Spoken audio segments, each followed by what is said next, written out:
സുരേഷ് എന്ന് വിളിക്കാവോ കേന്ദ്രമന്ത്രിയായിട്ട്? അങ്ങനൊന്നും ഇല്ലല്ലോ. അല്ല, ഞാൻ നേരത്തെ ബാബു എന്ന് വിളിച്ചു. സുരേഷിനെ വീട്ടിൽ വിളിക്കുന്ന ബാബു എന്നാണേ. ദിവ്യ ഉണ്ണി ഇമോഷണലായിട്ട് അഭിനയിച്ചു. നോക്കുമ്പോൾ എന്താണെന്ന് വെച്ചാൽ സാറ് കട്ട് എന്ന് പറഞ്ഞ് നോക്കുമ്പോൾ എന്താ വെച്ചാൽ സതീശിൻ്റെ കണ്ണൊക്കെ നിറഞ്ഞിങ്ങോട്ട് ഒഴുകുകയാണ്. സാറേ, ആ ഗ്ലിസറിങ്ങനെ കുടഞ്ഞില്ല, അത് എൻ്റെ കണ്ണിലാണ് തെറിച്ചത്. ഞാൻ അതുകൊണ്ട് എനിക്ക് കൈ തുടയ്ക്കാനും പറ്റൂല. കാരണം തെർമോക്കോൾ പിടിച്ച് ഇങ്ങനെ ഇരിക്കുക സതീശൻ. സാറ് വെച്ച് ഭയങ്കര വിഷലായി. സാറപ്പം തന്നെ വൺ മോർ. സതയം അല്ലെങ്കിൽ കിരീടം തനിയാവർത്തനം സംവിധാനം ചെയ്ത ഒരു ഡയറക്ടറാണോ കമലതണവും ഹിസൈന അബ്ദുള്ളയും ചെയ്തതെന്ന് ഒരിക്കലും ഒരു അന്യഭാഷയിൽ തന്നെ ആൾക്കാർക്ക് ചിന്തിക്കാൻ പറ്റില്ല. അപ്പോൾ ഞാൻ കമൽ സാറിൻ്റെ അടുത്ത് പറഞ്ഞു, സാർ സിബി സാർ ഇങ്ങനെ ഒരു കഥ പറഞ്ഞിട്ടുണ്ട്, സാറിൻ്റെ ആ സിനിമ സ്വല്പം വൈകും, ഞാൻ ഈ സിനിമയിൽ ഇല്ലാതെ പറഞ്ഞാൽ ഈ സിനിമ ഉണ്ടാവും, എനിക്ക് ആ സിനിമ പോകും. അപ്പോൾ കമൽ സാർ പറഞ്ഞു, നീ ആ സിനിമ പോയി ചെയ്തോ വേഗം. ഒരുപാട് ബഹളമുള്ള എന്താ പറയുക ചടങ്ങുകളും കാര്യങ്ങളൊക്കെ ഞാൻ കഴിയുന്നത് ഒഴിവാക്കും. എല്ലാവർക്കും അറിയാവുന്നിട്ട് പലതിനും എന്നെ ഇപ്പോൾ വിളിക്കാറുമില്ല. അല്ല, തപ്പാശല്ല, സത്യമാണ്. കാരണം അവർ പറഞ്ഞാൽ ഉടനെ ഷൂട്ടിംഗ് കൊണ്ടെന്ന് വെറുതെ പറയും, അല്ലെങ്കിൽ വേറെ എവിടെയെങ്കിലും പോവുകയാണെന്ന് പറയും. അതുകൊണ്ട് ഉറവശി ഞങ്ങൾ ഒഴിവാക്കുകയാണ് കേട്ടോ. കള്ളം പറയാൻ അല്ലെങ്കിൽ പറയാം, വിളിക്കാം എന്ന് പറയും. CB Malayals Disciples in association with Ginger Media presents Happy Peanut Butter and Global Education Consultants. CB Malayals Muttaram Kunnupiyo celebrating 40 years, co-presented by Aquastar UPVC Gutters and Disart Interiors in association with Arabian Gold and Diamonds, Luella, Indira Gandhi Group of Institutes, Single Bob and Pickles and Spices, Hammer Interior Solutions.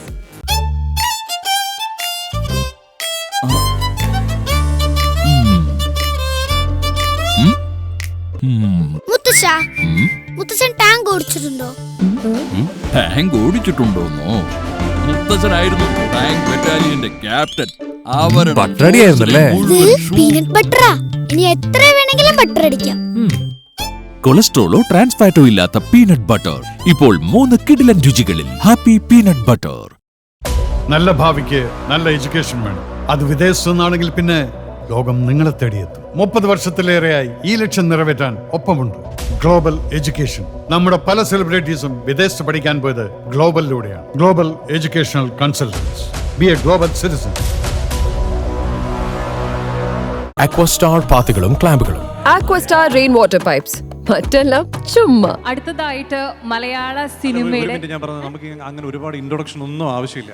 Introduction വേണ്ട. എന്തിനാണ് ഒരു ചേച്ചി ഇങ്ങ ബാ, ഒരു ഇൻട്രൊഡക്ഷനും മലയാള സിനിമയിൽ ആവശ്യമില്ലാത്ത ആളാണ് ഈ കുട്ടി. 3 പേജാണ് എഴുതിക്കൊണ്ട് വന്നത്. ഉർവശിക്ക് എന്താ പറയാനുള്ളത് നോക്കാം. ഒപ്പം സിബി സാറിനെ കൂടെ വേദിയിലേക്ക് ക്ഷണിക്കുകയാണ് ആദരവ് നൽകാൻ. നമസ്കാരം. നമസ്കാരം. സിബിചേട്ടൻ്റെ പടങ്ങളിൽ ഞാൻ അഭിനയിച്ചതിനേക്കാൾ കൂടുതൽ ഞാൻ മിസ് ചെയ്ത പടങ്ങളാണ്. പടങ്ങളുടെ പേര് പറയുന്നില്ല, കാരണം എന്നേക്കാൾ കഴിവുള്ള പലരും ആ സിനിമകളിൽ അഭിനയിച്ച് അത് വിജയിപ്പിച്ച് കഴിഞ്ഞു, പിന്നെ പറയേണ്ട കാര്യമില്ലല്ലോ.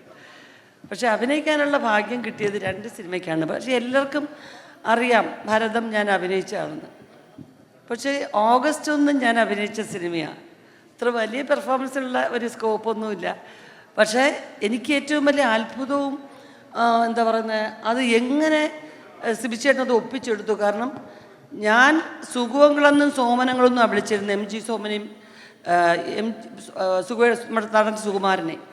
പക്ഷെ സിനിമയിൽ എല്ലാവരും കേക്ക് അങ്ങനെ വിളിക്കത്തില്ല, സുഖങ്ങളെന്ന് വിളിക്കത്തില്ല. കാരണം നമ്മൾ വിളിക്കുന്ന പോലെ എല്ലാവരും അങ്ങളെന്ന് വിളിച്ചാലോ. അപ്പം സുഖേട്ടാന്ന് വിളിക്കും, സോമേട്ടാന്ന് വിളിക്കും. സോമേട്ടൻ്റെ ബന്ധുവും കൂടെ. അപ്പോൾ സുഖങ്ങളുടെ ജോഡിയായിട്ടാണ് ഞാൻ അഭിനയിക്കുന്നപ്പോൾ അമ്മ പറഞ്ഞത് എങ്ങനെ ശരിയാവും, സുഖുവിൻ്റെ ജോഡിയായിട്ട് പൊടിമുള്ള വിളിച്ചാൽ ശരിയാവുമോ. പക്ഷെ ശരിയാക്കി എടുത്തു. അപ്പോൾ ലൊക്കേഷനിൽ ചെന്നപ്പോൾ എല്ലാവരും നമ്മുടെ മേക്കപ്പ് മാനും അങ്ങനെയുള്ളൊരു അണിയറ പ്രവർത്തകർ കുറേ പേരുണ്ട്. അവരാണ് ഈ ബൂസ്റ്റപ്പിംഗ് ഡിപ്പാർട്ട്മെൻറ്റ്. അവർ പറഞ്ഞു, പൊടിമുള ചിരിക്കരുത്, ചിരിച്ചാൽ പക്വത പോവും പൊടിമുളുടെ. പിന്നെ എപ്പോഴും ഇങ്ങനെ കൈയൊക്കെ എടുത്ത് അതുപോലെ സംസാരിക്കരുത്, ഇങ്ങനെ ഗൗരവത്തിരിക്കണം. മന്ത്രിയുടെ ഭാര്യ. അപ്പോൾ ഇങ്ങനെ പുതച്ചിട്ടൊക്കെ ആരെങ്കിലും വരുമ്പോൾ ഇത്രയും ചിരിക്കാവൂ. എനിക്ക് ജന്മത്ത് പറ്റാത്ത കാര്യവും. അപ്പോൾ അത് ആർട്ടിഫിഷ്യലായിട്ട് ഞാൻ വളരെ കൃത്രിമമായിട്ടൊരു പടം ചെയ്തതാണ്. പക്ഷെ അത് ഭയങ്കര സീൻസൊന്നും ഇല്ലാത്തതുകൊണ്ട് ആരും പറഞ്ഞില്ല. ഭരതം എനിക്ക് എല്ലാം കൊണ്ടും ഒരുപാട് അനുഭവങ്ങൾ എന്ന പടമാണ്. ഇപ്പോഴാണ് എനിക്കത് അനുഭവമായിട്ട് തോന്നുന്നത്, അപ്പോഴല്ല. ഒരേ സമയത്ത് ഞാൻ Bharatham, George Ooty, care of George Ooty, മറ്റേ അപ്പം നമ്മൾ അവിടുന്ന് മഞ്ചേരി പോയത്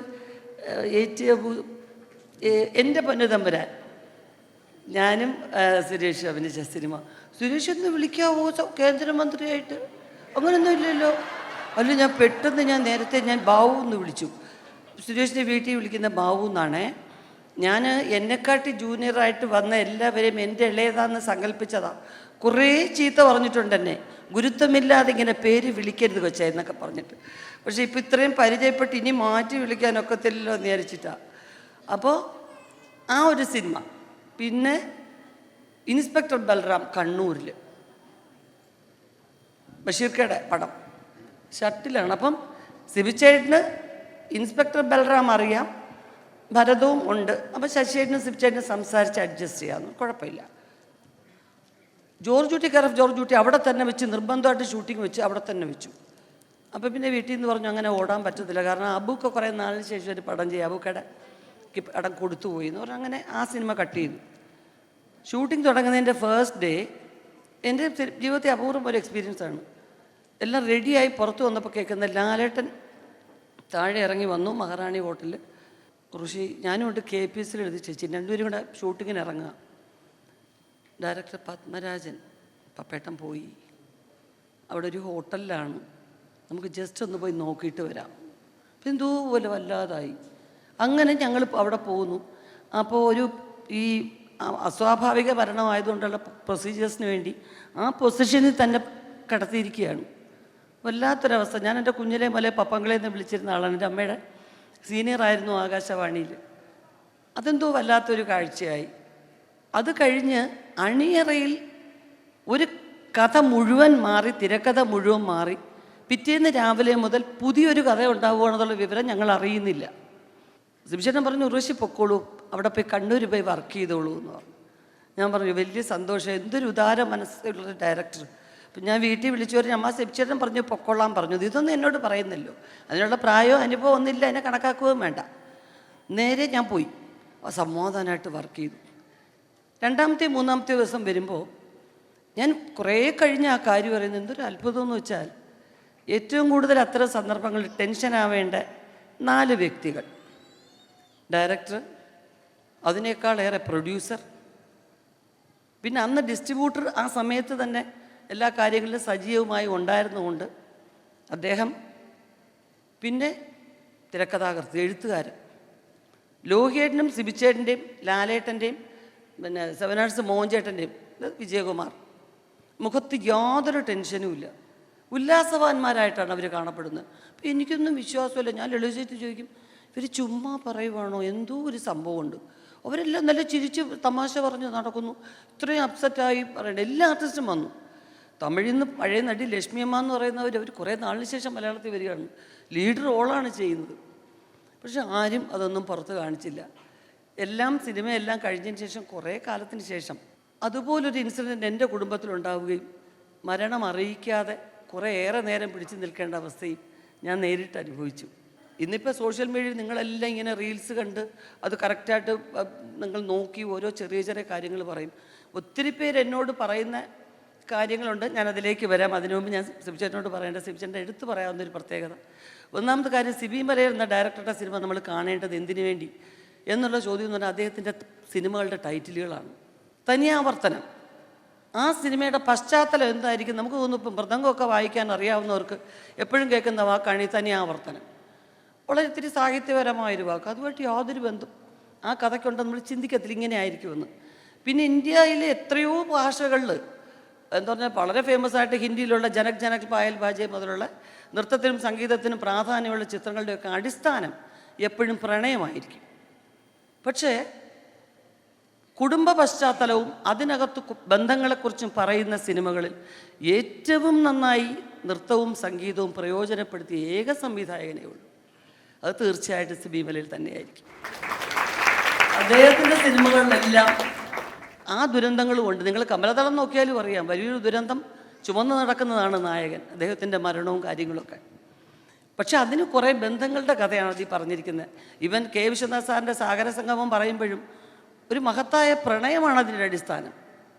ഇതങ്ങനെ ഒന്നും അല്ലാത്ത സിനിമകൾ, സതയം അല്ലെങ്കിൽ പിന്നെ കിരീടം, തനിയാവർത്തനം സംവിധാനം ചെയ്ത ഒരു ഡയറക്ടറാണോ കമലതണവും ഹിസൈനസ് അബ്ദുള്ളയും ചെയ്തതെന്ന് ഒരിക്കലും ഒരു അന്യഭാഷയിൽ തന്നെ ആൾക്കാർക്ക് ചിന്തിക്കാൻ പറ്റില്ല. അത്രയേറെ വ്യത്യസ്തത. മറ്റൊരു പ്രത്യേകത, നിങ്ങൾ എപ്പോഴെങ്കിലും, നമുക്ക് എല്ലാവർക്കും അറിയാം, സുബിച്ചേട്ടൻ ഇവിടെ ഇരിക്കുന്ന എല്ലാവർക്കും ഈ നിപ്പും ഇവിടം വരെ ഒരു ചിരിയായി, ഒരു ഫോട്ടോയും ഒരു ചിരിയുണ്ട്. ഇതിനപ്പുറത്തോട്ട് വല്ലതും കണ്ടിട്ടുണ്ടോ? എന്തെല്ലാം ആഘോഷങ്ങൾ നടക്കട്ടെ, നമ്മളിവിടെ കിടന്ന് തലകുത്തി മറിയട്ടെ. നിങ്ങളൊക്കെ പറഞ്ഞു, ഞാനതുകൊണ്ട് എന്നെ അതുകൊണ്ടൊന്നും പൊക്കാനൊക്കത്തില്ല, അത്രയേ ഉള്ളൂ. ഇത് കുറേ കാലമായിട്ട് ഒരേപോലെ കാണുന്നു കേട്ടോ, ഒരു ചേഞ്ചും ഇല്ല. നമ്മളൊക്കെ ആർട്ടിസ്റ്റ് ആകുമ്പം കുറച്ചൊന്ന് എല്ലാവരും കൂടെ നമ്മളെ അപ്രീഷിയേറ്റ് ചെയ്യുമ്പോൾ നമ്മുടെ സംസാരത്തിൽ കുറേ സ്പീഡ് വരും, ഭയങ്കര തമാശ വരും. വളിപ്പാണെന്ന് അറിയാമെങ്കിലും അത് റിപ്പീറ്റ് ചെയ്ത് പറയും നമ്മൾ, കാരണം നമ്മൾ സന്തോഷം നിൽക്കുമല്ലേ. ഒരു കാര്യമില്ല. വിഷമം വരുന്ന ഘട്ടങ്ങളിലും ഇതേ മുഖത്തോടുകൂടി സിബിച്ചേട്ടൻ നിൽക്കും, ഭയങ്കര സങ്കടത്തിൽ നിൽക്കുക. സങ്കടം സംഭവിച്ചു. ഇതെങ്ങനെ സാധിക്കുന്നു? സിനിമയ്ക്കകത്ത്, മറ്റ് മേഖലകളിൽ നടക്കുമായിരിക്കും, സിനിമയിൽ അത്യപൂർവം. കാരണം ഞാൻ കേട്ടിട്ടുള്ളതൊക്കെ ആർട്ടിസ്റ്റുകൾ വളരെ സെൻസിറ്റീവാണ്, പെട്ടെന്ന് വികാരാവേശപ്പെടും, അങ്ങനെയൊക്കെയാണ്, ഇമോഷണലാണ്.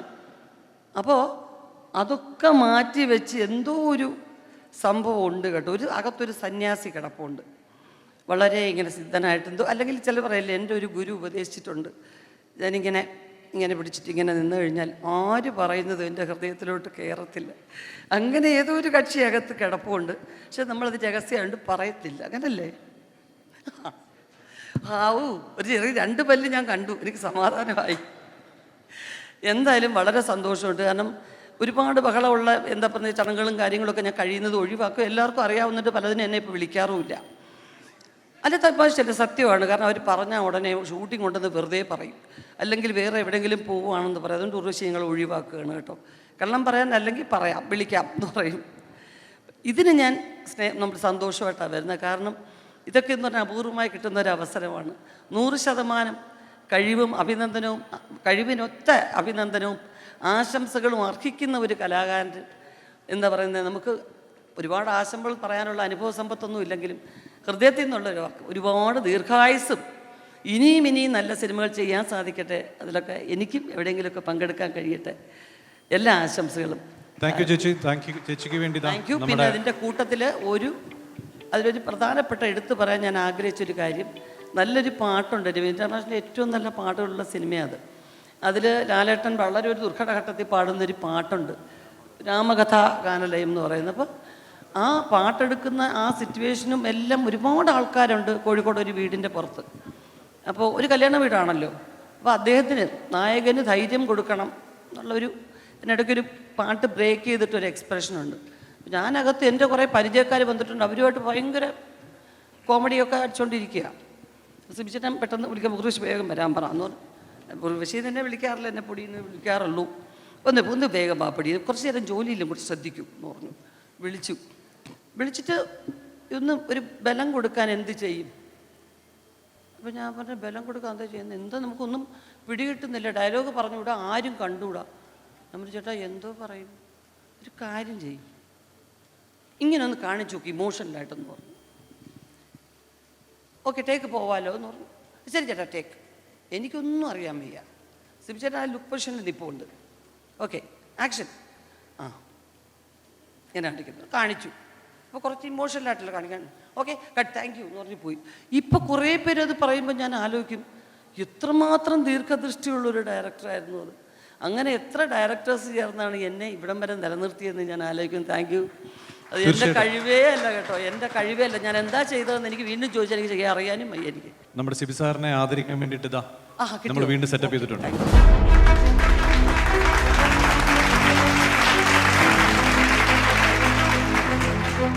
കഴിഞ്ഞൊരു 40 വർഷമായിട്ട് വളരെ ഗുണമേന്മ നിറഞ്ഞിട്ടുള്ള ഉൽപ്പന്നങ്ങൾ നിർമ്മിച്ചുകൊണ്ട് കേരളത്തിന് പുറത്തും, അതായത് വിദേശത്തൊക്കെ ഉൾപ്പെടെ ഉപഭോക്താക്കളുടെ മനസ്സിൽ വളരെ നല്ലൊരു ഇടം പിടിച്ച നമ്മുടെ സ്വന്തം ഹാപ്പി ഫുഡ് പ്രൊഡക്ട്സിൻ്റെ റീജിയണൽ സെയിൽസ് മാനേജർ മിസ്റ്റർ ശ്രീകൃഷ്ണകുമാറിനെ വേദിയിലേക്ക് ക്ഷണിക്കുന്നു.